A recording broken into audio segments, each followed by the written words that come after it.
आज अखेर जी रामजी विधेयक लोकसभेमध्ये मंजूर करण्यात आलेलं आहे। विरोधकांनी या मुद्द्यावरती अक्षरशः गोंधळ घातला।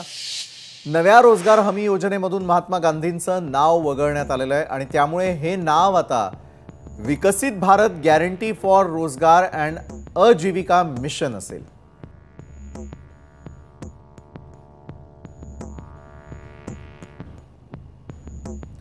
तर खरं तर महात्मा गांधींचं नाव यातून वगळण्यात आलेलं आहे हा आक्षेप आहे आणि त्यामुळे हे नाव आता विकसित भारत गॅरंटी फॉर रोजगार अँड आजीविका मिशन असेल।